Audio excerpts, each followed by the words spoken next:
বঙ্গবন্ধুর নেতৃত্ব, ইন্দিরা গান্ধীর সমর্থন আর ভারতীয় সেনার বলিদান, স্বাধীনতার স্বাদ পায় বাংলাদেশ। আর বাংলাদেশ যখন এই স্বাধীনতার স্বাদ পায়, ঠিক তারপর এতটা বেপরোয়া, যে বেপরোয়া পরিস্থিতি যত দিন যাচ্ছে তত বেপরোয়া হচ্ছে। এবার কি বাংলাদেশ শেষ? এক গভীর প্রশ্ন, যে প্রশ্নের আজকে আলোচনা হবে। ডেফিনেটলি ধারে ভারে এগিয়ে থাকা ভারত, তার বিরুদ্ধাচরণ প্রতিবেশী রাষ্ট্র, প্রতিবেশী দেশ যখন এই ধরনের পরিস্থিতি তৈরি করে,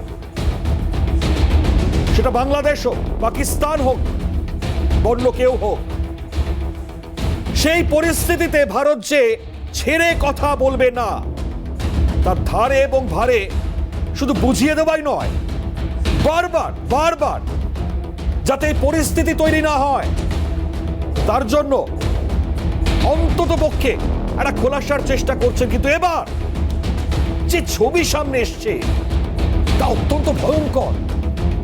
এতদিন ধরে আপনারা বাংলাদেশে দেখেছেন যেভাবে অত্যাচার, সেখানকার সংখ্যালঘু ভারতীয় হিন্দুদের উপর অত্যাচার, যেভাবে সেখানকার সংখ্যালঘুদের উপর অত্যাচার, একে একে সনাতনীদের উপর অত্যাচার, একে একে মন্দির ধ্বংস হওয়ার ছবি, সেখানে দাঁড়িয়ে যে ছবিগুলো আমরা দেখে আটকে উঠছি, যে ছবিগুলো দেখে আমাদের রক্ত খুলছে, আজকে তার পরিবর্তন আদৌ কি হবে? না হলে পরে ভারতীয় ভিসায়, টুরিস্ট ভিসায় ঘুরতে যাওয়া সায়ন ঘোষের ওপর হামলা এবং তাকে এই ভাষায় বলা যে এ হচ্ছে ভারতীয় হিন্দু, একে মার। হয় না, কখনো হতে পারে না। আর এই ভাষাতেই তার উপর আক্রমণ নেমে আসে। এবার কি ভারত ছেড়ে কথা বলবে? এবার পরিস্থিতি কোন জায়গায় যাবে? অনেক হয়েছে সম্পর্ক, অনেক হয়েছে কথা বলা। এবার কি তবে ভারত একেবারে সোজাসুজি সরাসরি সেই সার্জিক্যাল স্ট্রাইক মনে আছে আপনাদের, তার পথে কি তাহলে এবার ভারত? অবশ্যই আজকে যখন এই প্রসঙ্গ আমরা উত্থাপন করছি, আমাদেরকে করতে বাধ্য করা হচ্ছে, কারণ আমরা পরিস্থিতি সেটাই দেখছি। আমি অনুষ্ঠান শুরু করবার আগে আজকে সায়ন ঘোষ, আমি একটু শুরুটা করি তাকে দিয়ে, তার ছবিটা দেখাই আপনাদেরকে। আমরা স্ক্রিনে এই মুহূর্তে ছবিটা দেখাবো। দেখুন, এই বাংলাদেশে আক্রান্ত ভারতীয় যুবক যে টুরিস্ট ভিসায় বাংলাদেশ গিয়েছিল এবং তাকে আক্রান্ত হতে হয়। আজকে সকাল থেকে একাধিক সংবাদ মাধ্যম আমাদের দেশের, আমার রাজ্যের, তার সঙ্গে কথা বলেছে এবং সে যেটা বলছে অত্যন্ত ভয়ঙ্কর এক গভীর অভিযোগ। এবং যে সময় সে বলছিল যে ঠিক এ ধরনের মন্তব্য উড়ে আসে, তারপর মারধর কিছু বাকি থাকে, কিচ্ছু বাদ যায়নি। তার চোখের নিচে পর্যন্ত আঘাত করা হয়েছে, আর একটুখানির জন্য হলে পরে হয়তো চোখটাই শেষ হয়ে যেত। কি অবস্থা ভাবুন তো একবার, কি চলছে তাহলে ভাবুন তো একবার। তাহলে প্রত্যুত্তর কি হবে না? সব থেকে বড় বিষয়, সায়ন ঘোষ তিনি নিজে উপস্থিত বাংলাদেশে আক্রান্ত ভারতীয়। সায়নকে আমরা পেয়েছি। সায়ন, তুমি এই অবস্থায় এসছো আমাদের স্টুডিওতে, আমি অসংখ্য ধন্যবাদ জানাই, কারণ তোমার মুখ থেকে আজকে আমরা জানতে চাই কি অবস্থা গোটা বাংলাদেশের, কি চলছে সেখানে, এবং তোমাকে কিভাবে আহত করলো তারা, কি বললো তারা। একে একে সেই সমস্ত তথ্যগুলো তোমার থেকে জানবো। আমি শুরুটা করি প্রতিবেদন দিয়ে। সায়নের ওপর এই হামলা আজকে যে জায়গায় গিয়েছে, যে পরিস্থিতি তৈরি করেছে, যে প্রেক্ষাপট আজকে আমাদেরকে ভাবাচ্ছে, ভারত কি করবে আগামী সময়, সেটা তো অবশ্যই অপেক্ষা করব। আলোচনা তো আমরা ডেফিনেটলি করবো, তবে তার আগে সম্পূর্ণ ছবিটা একবার দেখো। আমার পকেট থেকে জিনিস নেওয়ার জন্য তো আমি নিতে দিইনি, আমিও নিজের সেলফ ডিফেন্সের জন্য হাত তুলি। তো সবাই মিলে আমাকে নিচে ফেলে মারার চেষ্টা করে, তো আমি পড়িনি, দিয়ে পাথর দিয়ে মাথা ফাটিয়ে দেয়, মুখ ফাটিয়ে দেয়। বলতে চাই যে এখন ভাই এই মুহূর্তে অ্যাটলিস্ট কোনো ইন্ডিয়ান হিন্দু যদি হয়, সে বাংলাদেশে না যাওয়াই ভালো তার জন্য।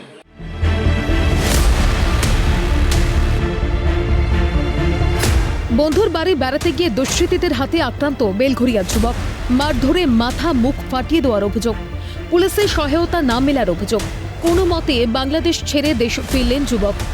বাংলাদেশে বন্ধুর বাড়ি ঘুরতে গিয়েছিলেন সায়ন। গত বৃহস্পতিবার বন্ধুর সঙ্গে বেরিয়েছিলেন। অভিযোগ সেই সময় দুষ্কৃতীরা তার উপর হামলা চালায়, ছিনিয়ে নেওয়ার চেষ্টা করে টাকা পয়সা, মোবাইল। বাধা দিলে বেধড়ক মারধর করা হয়, পাঠিয়ে দেওয়া হয় মাথা মুখ। পাঁচজন মিলে আমাকে ডাকে, ঘিরে ধরার পর তারা আমার পকেট হাতাতে শুরু করে, পকেট মানে টাকা পয়সা, মোবাইল এইসব নেওয়ার চেষ্টা করে। তো আমি সেটা ওদের করতে দিইনি, ওদের আটকেছি। সেই মুহূর্তে ওরা সাইড থেকে চাকু বের করে যে মারার জন্য।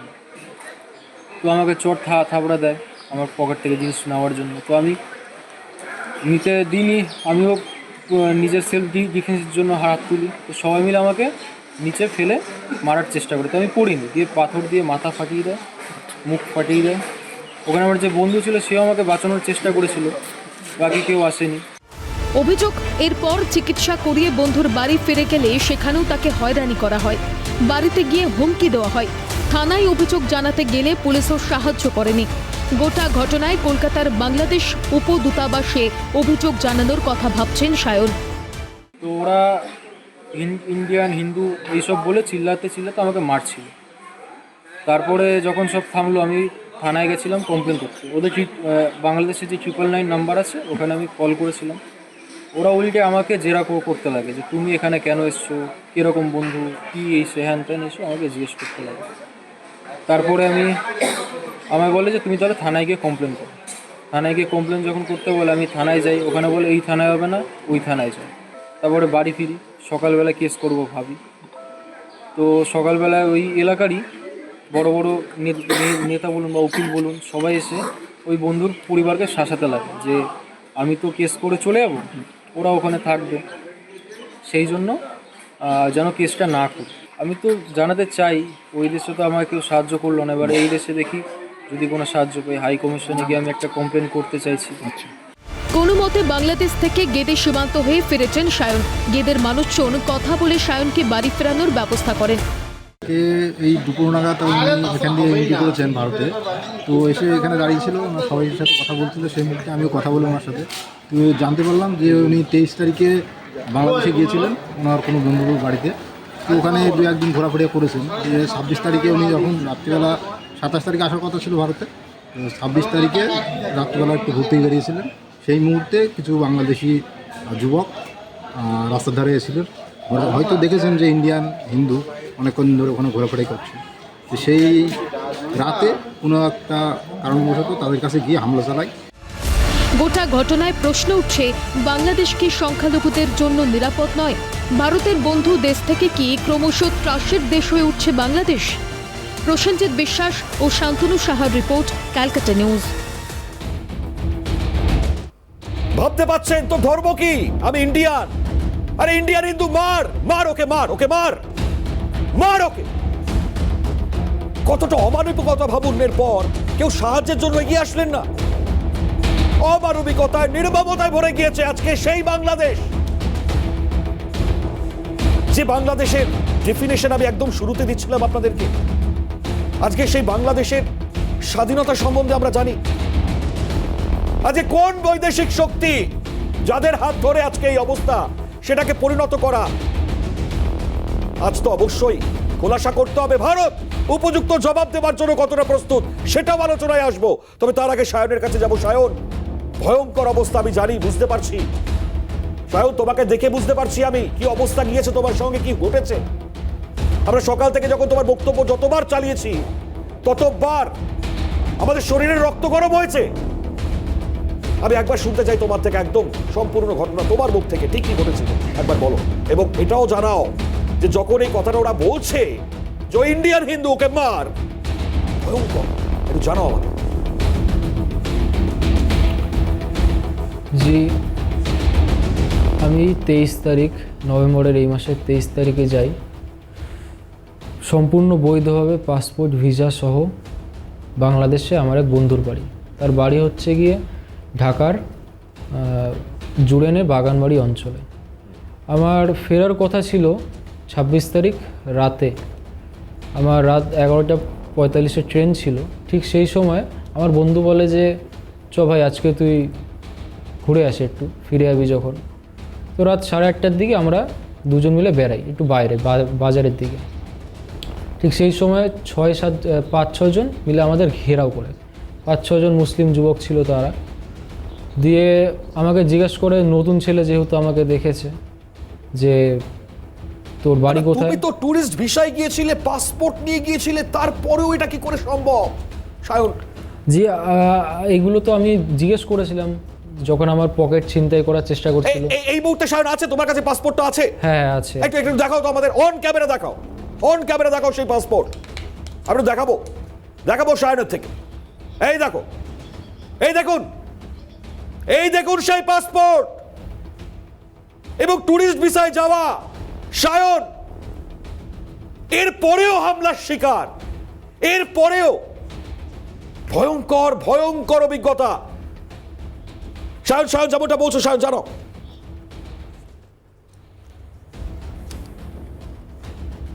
সায়ন, বলো তুমি যেমনটা বলছিলে, বলো, জানাও। তো আমি যখন তারা যখন আমার পকেট ছিনতাই করা শুরু করে, আমি বলি, ভাই তোমরা তো আমাদের দেশে আসো, তোমাদের মানুষ আমাদের দেশে যায়, তো আমরা তো এরকম কোনোদিনও করি না তোমরা যা করছো। তখন ওরা আমাকে অনেক বাজে বাজে গালি দিল, চর থাবড় মারলো, মেরে আমার পকেট থেকে টাকা পয়সা ফোন সব নিয়ে নিল। আমি যখন বাধা দিতে যাই তখন ওরা আমাকে বেধড়ক মারধর করে, আর আমার মাথায় পিছন থেকে পাথর দিয়ে হামলা করে, আমার সম্পূর্ণ মাথা মানে থেতলে দেয় এরকম। দিয়ে ওদের হাতে ছুরি ছিল, ছুরি দিয়ে আমার এখানে আঘাত করে, চোখে মারতে গেছিলো কিন্তু এইখানে লাগে। আমি যেহেতু সরে যাই। তোমার উপর আক্রোশটা কেন কেন কেন আছড়ে পড়লো? মানে কি ঠিক হচ্ছিল তখন সেই সময়? মানে হঠাৎ করে কি হামলা চালায় তারা? কি বলা হচ্ছিল তোমাকে? জি, তখন যখন ওরা আমার উপর হামলা করছিল তখন ওরা বলছিল, এ তো ইন্ডিয়ান হিন্দু, একে মার একে, এ ইন্ডিয়ান, এ হিন্দু, এ এখানে কি করতে এসছে, ইন্ডিয়ান হিন্দু এই বলে। তোমাকে বুঝলো কি করে তুমি একজন ভারতীয়? আমাকে শুরুতে ডেকে আটকায় যে কোথায় থাকিস তুই। আচ্ছা, আমি বললাম আমি ইন্ডিয়া থাকি। তারপর আমার ধর্ম জিজ্ঞেস করে, তুই কি হিন্দু? আমি বললাম হ্যাঁ আমি হিন্দু। ঠিক সেই সময় আমাকে টেনে একটা অন্ধকারের দিকে নিয়ে যায়। আর ওখানে সিসিটিভি ফুটেজ আছে, সব আছে, মানে যেই জায়গায় হয়েছে ঘটনা ওখানে সম্পূর্ণ সিসিটিভি আন্ডারে হয়েছে। তো আমি পরের দিন যখন সিসিটিভি নেওয়ার চেষ্টা করি ওখানকার এলাকাবাসীর কাছে, তারা তো কোনো সহযোগিতাও করেনি। উপরন্তু আমার বন্ধুর ফ্যামিলিকে মানে খুবই বাজেভাবে ধমক দেয়, খুবই মানে তাদের শাসানির উপর রাখে আর কি, যে আমি যদি কোনো কেস করতে যাই বা কোনো রকম আইনের দ্বারস্থ হই তাহলে আমার ওর ফ্যামিলিকে, ওনার যে ফ্রেন্ড তার ফ্যামিলিকে হত্যা করার হুমকি বা তাদের ক্ষয়ক্ষতি করার হুমকি, মানে নানানভাবে যতভাবে ভয়ে রাখা যায় তাদেরকে সেই চেষ্টা করে গেছে। আর সেই জন্য আমিও অন্যরকম কোনো স্টেপ নিতে পারিনি আইনি। আচ্ছা, তুমি কি তার পরবর্তীতে গিয়েছিলে থানায়, মানে সে দেশের প্রশাসনের সঙ্গে যোগাযোগ করতে পেরেছিলে?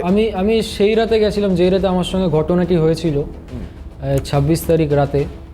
সেই রাতে আমি শ্যামপুর থানায় যাই প্রথমে। না, শুরুতে আমি 999 নাম্বার, যেটা বাংলাদেশের হেল্পলাইন নাম্বার, সেখানে কল করি। আচ্ছা, তারা আমাকে কোনো রকম সহযোগিতা করলো না।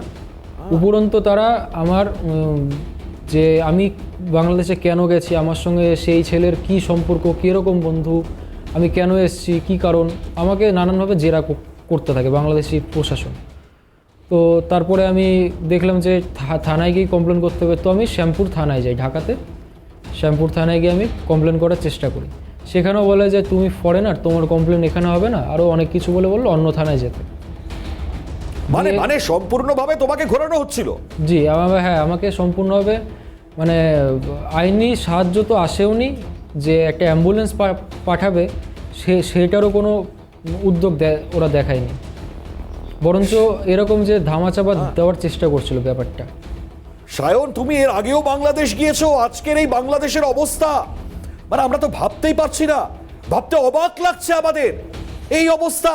তাহলে পরে তোমার সাথে যদি এই আচরণ হয়, আজকে আমরা সংবাদ মাধ্যমে যে সমস্ত ভাইরাল ভিডিওগুলো দেখছিলাম তাতে তো একেবারে প্রকৃতপক্ষে শিলমোহর পড়ে যাচ্ছে কি ঘটছে সেখানে। মানে হিন্দুদের কি অবস্থা সেখানে, বা আমি যদি বলি সংখ্যালঘুদের কি অবস্থা সেখানে। আমি একজন ভারতীয়, হিন্দু হই বা মুসলিম হই, যেই একজন ভারতীয়র উপরে যেভাবে অত্যাচার হলো, আমি তো প্রাণে ফিরে আসলাম ঈশ্বরের কৃপায়। কিন্তু ওইখানের যে হিন্দুরা আছে তাদের তো কোনো জায়গায় পালানোরও জায়গা নেই। তাদের উপর যেভাবে অত্যাচার হচ্ছে বা হয়, সেটা হয়তো আমাদের ক্যামেরার সামনে আসে না বা জনতার সামনে আসে না, কিন্তু আপনি যদি বর্ডারে যান সেইখানে আপনি দেখতে পারবেন ওরা কীভাবে পালিয়ে আসছে, নিজের জীবন বাঁচিয়ে, নিজের ঘর বাড়ি ত্যাগ করে, নিজের বাড়ির বউদের মেয়েদের ইজ্জত বাঁচানোর জন্যে। সায়ন, আমি যদি একটু ছবিও দেখাই, মানে আমাদের কাছে বেশ কিছু এক্সক্লুসিভ ছবি এসছে তোমাকে মারার, আমি চিহ্নিত করতে বলবো, তুমি একটু চিহ্নিত করতে পারবে তো, যদি এরা হয়ে থাকে কারা মেরেছে তোমাকে? অবশ্যই। তাদের চেনা, তাদের নাম তুমি ডেফিনেটলি বলতে পারবে, বা তুমি মুখটা দেখে নিশ্চয়ই বুঝতে পারবে। আমি দেখাবো সেই ছবি, কিন্তু আমি অমলেন্দু স্যারের কাছে আসবো। কর্নেল স্যার রয়েছেন আমাদের সঙ্গে। স্যার, কি হচ্ছে এটা? কি হচ্ছে এটা? মানে এরপর কি করা উচিত ভারতের? দেখুন, এটা যেটা হচ্ছে এটা ওদের পূর্ব পরিকল্পিত এবং আগে থেকে ওরা অনেক আগে থেকে প্ল্যান করে আছে এবং এরা অলরেডি সমস্ত বিশ্ববিদ্যালয়গুলোর মধ্যে ইনফিলট্রেট করিয়েছে মাদ্রাসার সমস্ত ছেলেদের। তারা অনেক সময় আওয়ামী লীগের আড়ালে নিজেদের আওয়ামী লীগকে পরিচয় দিয়ে এই সমস্ত এক্সট্রিমিস্টগুলো ঢুকেছে 3-4 বছর আগে থেকে, তারও আগে থেকে।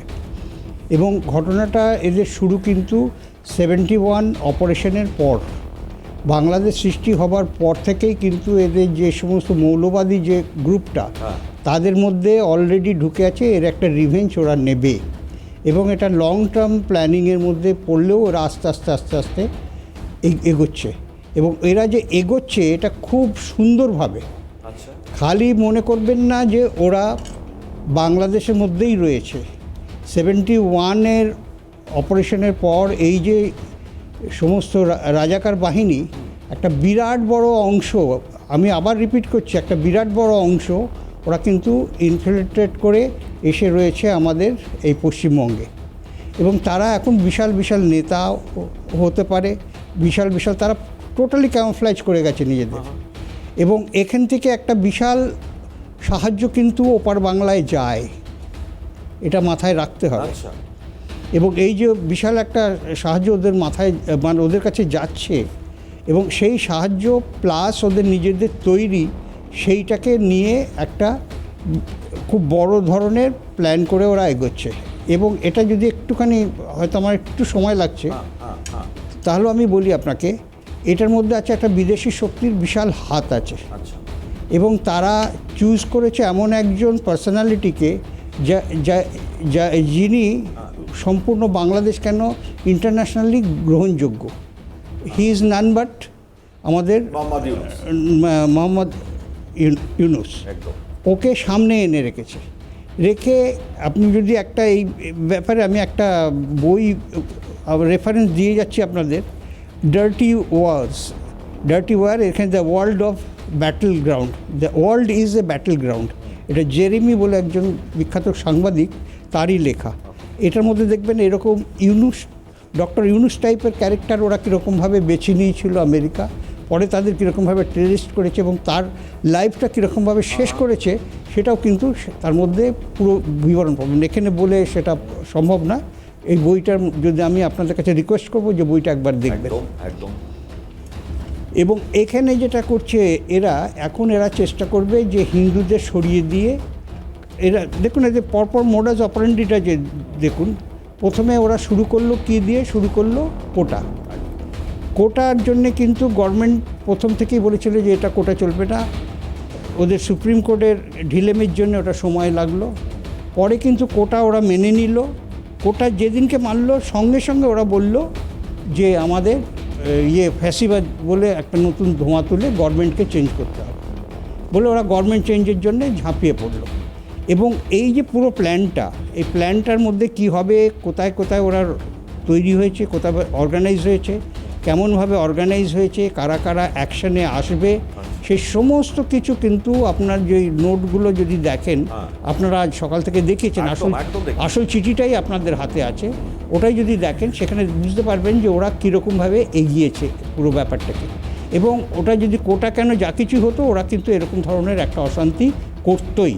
এবং এই অশান্তিটা করতে গেলে, এটাকে অ্যাক্সিলারেট করতে গেলে একমাত্র হচ্ছে সফট টার্গেট হচ্ছে হিন্দু। ওখানকার হিন্দুরা হচ্ছে সবচেয়ে সফট টার্গেট। তাদের করবার জন্যে, তাদের অ্যাটাক করবার জন্যে এটাকে নতুনভাবে করলো এবং এদের কাছে আপনি স্যার যেটা বলছেন, আপনার এই কথার সূত্র ধরেই আমি বলছি, আমাদের কাছে না সেই তথ্য রয়েছে এবং কি ওয়েতে অ্যাটাক করবে তারা, আমাদের কাছে সমস্ত ব্লুপ্রিন্ট সেগুলো আমাদের কাছে এসছে, আমরা জানি। এবং স্যারের থেকে এই জায়গাতেই ঠিক যাবো, আলোচনায় আসবো। তবে তার আগে একটু বলি, আমাকে বিরতি নিতে হবে। আমি বলবো ঠিক এই জায়গায় সায়নের ওপর যারা হামলা চালিয়েছে, যারা হামলাকারী, তাদেরকে চিহ্নিত করবো একটা বিরতির পর ফিরে এসে। তাদের প্রত্যেকের ডিটেলস আমাদের কাছে এসছে, দেখাবো সেই ছবি, চিহ্নিত করতে বলবো সায়নকে। বেলঘরিয়ার বাসিন্দা সায়ন ঘোষ, তার অভিজ্ঞতার কথা সায়ন বলছিল। আমরা কথা বলছিলাম, আমাদের সঙ্গে অনেকেই রয়েছেন, তাদের সঙ্গে আসবো। তবে তার আগে আমি যেটা বলছিলাম, বিরতিতে যাওয়ার আগে, সায়ন তোমাকে চিহ্নিত করতে হবে, কারণ আমাদের কাছে যে ডিটেলসগুলো এসছে, আমি একটুখানি দেখাবো আপনাকে এবং একই সঙ্গে আপনারাও দেখুন। সায়ন, আমি একটু প্লে করতে বলি, একে একে একটু ছবিগুলো চালাতে বলি। এই দেখুন, অভিযুক্ত যার নামও আমরা পেয়েছি মুমুল, হ্যাঁ মাফ করবেন, মৃদুল। দেখুন, মৃদুল অভিযুক্ত। সায়ন, একে চেনো? মানে একে বুঝতে পারছো? হ্যাঁ, একে আমি দেখেছিলাম। এই আমার মাথায় পাথর দিয়ে আঘাত করেছিল। এই তোমার মাথায় পাথর দিয়ে আঘাত করেছিল? হ্যাঁ। মৃদুল, আচ্ছা। এরপর একে একে দেখাবো, একে একে। এই দেখুন, ওইম চৌধুরী, ওদেরকে লিড দিয়েছিল। আচ্ছা আচ্ছা, এদেরকে এমনি চেনো তুমি? না, এদেরকে আমি সেদিনই প্রথম দেখলাম। ওকে। আমি এটা অন্য জায়গা থেকে জেনেছি, এদের ডিটেলসগুলো। এই ব্যক্তি ইউসুফ? হ্যাঁ, একেও দেখেছিলাম, এও ছিল ওখানে। মানে কতজন ছিল? এরকম 4-5 জন ছিল না আরো অনেকে ছিল? আরো দুইজন হয়তো ছিল, তাদের মুখ আমার মনে নেই, কিন্তু এদের মুখ আমার স্পষ্ট মনে আছে। রাইহান এর নাম সামনে আসছে অভিযুক্ত হিসেবে, একে দেখেছিলে? হ্যাঁ, একে দেখেছিলাম। আচ্ছা, অর্থাৎ মানে ভাবুন এবার, এই যে ব্যক্তিদ্বয় এবং এদের বয়সটা ভাবুন না একবার। আমি তো সায়নকে বলবো, সায়নের বয়সী এরা হবে, হয়তো এদিক ওদিক হবে একটু বয়সের, কিন্তু এদের ভাবুন না বয়সটা কত। এরা যদি এই ধরনের অ্যাটাক করে, এই ধরনের পরিস্থিতি তৈরি করে, এবং প্রশাসন, সে দেশের অন্তর্বর্তী সরকার, তারা যদি ব্যবস্থা না নেয়, এবং যাকে আঘাত করা হলো সায়ন, সে যখন পৌঁছলো প্রশাসনের কাছে, তাকে ঘোরানো হলো। এই সেই অন্তর্বর্তী সরকার। কবে হবে ব্যবস্থা? কবে ব্যবস্থা হবে? আমরা এখানে থেকে তথ্য দেখিয়ে দিচ্ছি। কি করছে বাংলাদেশ? কি করছে সে দেশের অন্তর্বর্তী সরকার? কি করছে? আর এই মুহূর্তে আমার সামনে ছবিটা দেখতে পাচ্ছেন, অর্থাৎ মুখোমুখি এই যে একটা অবস্থান বা পরিস্থিতি তৈরি হওয়া, আর এই জায়গায় ভারতের রিপ্লাই, যার জন্য প্রত্যেকে চাইছে যে স্ট্রং একটা এর বিরুদ্ধে ব্যবস্থা নিতেই হবে, এবং ভারত প্রত্যুত্তর দেওয়ার জন্য ইতিমধ্যেই তারা তাদের মতন করে সাজাচ্ছেন সমস্ত কিছু। কারণ ইন্টেলিজেন্স যে খবর পাচ্ছে, তার পরিপ্রেক্ষিতে দাঁড়িয়ে একের পর এক পরিস্থিতি কোন জায়গায় নিয়ে যেতে পারে ভারত, সেটা অবশ্যই আপনাদেরকে দেখাবো। তবে আমি কর্নেল স্যারের কাছে আরো একবার আসবার চেষ্টা করব। এবং স্যার, এই সায়নের এই যে অবস্থা, এর জন্য কি করণীয়, এই মুহূর্তে কি করা উচিত স্যার, আমি আপনার থেকে জানবো, বলেন তো স্যার। দেখুন, সায়নের যেটা অবস্থা হয়েছে, সে তার থেকে একটা জিনিস আমাদের কাছে পরিষ্কার হয়েছে, যে আমাদের এখান থেকে কোনো হিন্দু ছেলে বা কেউ যদি যায়, তারা এইরকম ধরনেরই অত্যাচার পাবে, এবং এ বিষয়ে কোনো সন্দেহ নেই। এখন এই কেসটার উপরে, মানে এই ঘটনাটার উপরে ডাইরেক্ট কোনো রকমের অ্যাকশন নেওয়া বা এর যেটা দরকার, সেটা কিন্তু আমাদের সমষ্টিগতভাবে নিতে হবে। এবং সমষ্টিগতভাবে যখন আমি বলছি, তার মানে কি, যে এই দেশটা প্রতি, মানে বাংলাদেশ যেটা বেড়ে চলেছে, এটা দেখুন, এদের পেছনে রয়েছে কি, ওপাশে সেন্ট মার্টিন ওরা দিয়ে দেওয়ার চেষ্টা করছে, এখানে নীলমণিরহাটের ওখানে এয়ারপোর্ট করবার চেষ্টা করছে, পরে ওরা চেষ্টায় আছে, এদের পেছনে একটা বড় ব্যাকআপ রয়েছে। এবং অ্যাট দ্য সেম টাইম আমাদের ভেতরে কিন্তু ওদের সাজানো গোছানো অনেক সৃষ্টি আছে উইদিন আওয়ার ওয়েস্ট বেঙ্গল, এবং সেসবগুলো আমরা এর আগে অনেকগুলো দেখেছি। শেষ তৈরি হতে পারলো কি করে স্যার? না, সেটা হয়েছে, সেটা তো সেই 71 থেকে ওরা তৈরি হচ্ছে। ওরা 71 থেকে তৈরি হচ্ছে, এবং ওরা এখানে বেশ বড় বিরাট ইয়েতে হচ্ছে। আমি আর নাম করতে চাই না, মানে এটা একটা পলিটিক্যাল কালারে আমি নিজেকে জড়াতে চাইছি না, let us be very clear. ঠিক, কিন্তু বুঝতে এখানে পারছি। যারা আছে ওরা এই সাহায্যটা কিন্তু ওরা ভীষণভাবে নেবে বাংলাদেশ। তা আমরা বাংলাদেশকে যত ছোট ভাবছি যে বাংলাদেশ আমরা 2 মিনিটে ঠিক করে দিতে পারি, 3 মিনিটে ঠিক করে দিতে পারি, তাই নয়। আচ্ছা, লড়াই যখন হয় সোলজাররা লড়াই করে বর্ডারে, কিন্তু এটা মনে রাখতে হবে সোলজারদের লড়াই যদি 50% হয় তাদের 50% সাপোর্ট তাদের দরকার দেশবাসীর কাছ থেকে। এখন আমাদের যে অবস্থা রয়েছে, আমাদের যদি দেশবাসীরা নিজেরাই যদি আমাদের সাহায্যের বদলে এই এক্সট্রিমিস্ট গ্রুপ যারা অলরেডি ইনফিলট্রেট করে নিজেদের তৈরি করে রেখেছে, এই যে অস্ত্র কারখানা বিভিন্ন জায়গায় করছে, বিভিন্ন জায়গায় অস্ত্র, এগুলো আর বলে আপনার সময় নষ্ট করার দরকার নেই, এগুলো আপনারা সবাই জানেন। এইগুলোকে কিন্তু বিরাটভাবে ওরা সাহায্যের জন্য এগিয়ে আসবে, এবং সেইটা করবার আগে আগে আমাদের নিজেদের ঘর গোছাতে হবে একদম, মানে কোনো রকম দয়াহীন ছাড়া, মানে কোনো দয়া মায়া বাদ দিয়ে এই গ্রুপগুলোকে আগে ছেঁকে তুলতে হবে, তুলে নিজেরা পরিষ্কার হয়ে গিয়ে নিজেদের গ্রাউন্ড। এর জন্য তো লোকাল প্রশাসনকে প্রয়োজন স্যার। ডেফিনেটলি এখানে লোকাল প্রশাসন তারা তো আর বাঁচবে না যদি Exactly. আক্রমণ হয়। তখন ভোটের ব্যাপারটা আলাদা জিনিস, একদম। ভোটে জিতে ভোটে এগিয়ে আসা, ভোটের লিডার হওয়া, সেটা সারা জীবন চলতে থাকবে। কিন্তু আমরা we are answerable to our own people. আমাদের এই জনসাধারণের কাছে আমাদের নেতারা অ্যান্সারেবল। তারা তাদের সারা জীবন মানে ব্যয় করেন এই জনসাধারণের সেবার জন্যে। একদম তো সেই জায়গাটা মাথায় রেখে কিন্তু তাদের এগোতে হবে, এবং সোলজার কাজ নিশ্চয়ই করবে। এবং এখানে যেটা আছে, যেমন চিকেন নেকটা আছে, অনেকগুলো ইস্যু আছে যেগুলো পর ধরে দেওয়া যেতে পারে, কিন্তু সেই ইস্যুগুলোকে নিয়ে অলরেডি ভাবনা চিন্তা চলছে, এইটুকু আমি বলতে পারি। এর বেশি আমি আমি স্যার এই ভাবনা চিন্তা আপনি যেটা বলছেন স্যার, আমি আসবো এই প্রসঙ্গে, তবে একটু সায়নের কাছে আসি, কারণ আমাদের কাছে এরপর যে তথ্যগুলো আছে সেগুলো ভারত তার প্রস্তুতি কোন জায়গায় নিয়ে যাচ্ছে সেগুলো দেখাবো। তবে সায়নের কাছে আসি আমি এই মুহূর্তে। সায়ন, তুমি কি চাও? এই পরিস্থিতি তৈরি হওয়ার পর তুমি কি চাইছো একটু জানো আমাদের। আমি শুধুমাত্র চাইছি যে যেন কোনো ভারতীয় নাগরিক আমার মতন, সে যে ধর্মেরই হোক, অ্যাটলিস্ট বাংলাদেশে না যাক এই মুহূর্তে, এই সরকার চলাকালীন। আর আমি এটাও বলতে চাই যে বাংলাদেশি নাগরিক যারা আসে আমাদের ভারতের চিকিৎসা বা অন্য কোনো বিষয়ে, তাদের উপরও যেন কোনো রকম আক্রমণ বা ক্ষয়ক্ষতি না হোক। আর আমার সাথে যে অবিচার বা অন্যায় হয়েছে সেইটুকুর আমি বিচার চাইছি, যেন দোষীদের শাস্তি হোক। সেই দাবি আমার ভারত সরকারের কাছেও, সেই দাবি আমার বাংলাদেশ হাই কমিশনের কাছে। কিন্তু সায়ন, বেশ অসংখ্য গুরুত্বপূর্ণ জায়গাগুলো তুমি কিন্তু আমাদেরকে দেখাচ্ছে, কিন্তু আমার বক্তব্যের এই জায়গাটা, ভারত তো এই আচরণ করছে না। ভারতে তো প্রচুর বাংলাদেশি যারা বাংলাদেশ থেকে চিকিৎসার জন্য আসছেন, তাদের সঙ্গে তো কোনো খারাপ আচরণ কোনো রকম কোনো জায়গায় কোনো নিন্দনীয় ঘটনা তো নেই। তাহলে কেন তাহলে সেখানে এ ধরনের ঘটনা ঘটবে? কিসের ইনফ্লুয়েন্স?